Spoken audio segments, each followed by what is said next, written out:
गुलशन को फिर से सजाएंगे हम।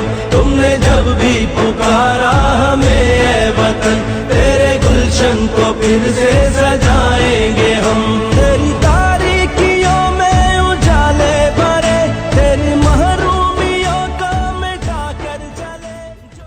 सरगोदा के नवाही इलाके कोट मोमिन में वज़ीर आला Punjab Maryam Nawaz, director civil defence Punjab Zaeem Nawaz, deputy commissioner controller Mohammad Waseem, assistant director Sargodha region Mubashir Rabbani की हिदायत की रोशनी में सिविल डिफेंस के रज़ाकार और अफसरान पाक फौज समेत दीगर मुताल्लिका इदारों के साथ मिलकर सैलाब मुतासरीन की मदद में सरगर्म अमल हैं। मज़ीद जानते हैं मियाँ शकील ताहिर की इस रिपोर्ट में।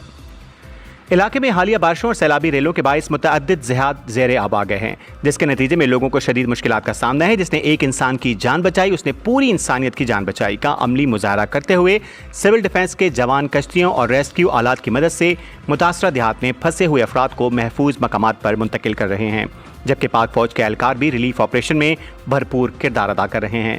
दूसरी जानिब रेस्क्यू 1122 और ज़िले इंतजामिया के एहलकार मुतासरीन को खुराक, साफ पानी और दीगर बुनियादी ज़रूरियात फराहम कर रहे हैं।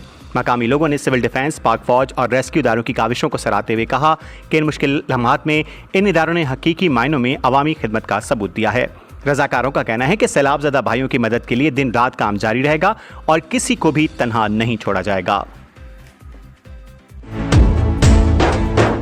तुमने जब भी पुकारा हमें वतन, तेरे गुलशन को फिर से सजाएंगे हम। तुमने जब भी पुकारा हमें वतन, तेरे गुलशन को फिर से सजाएंगे।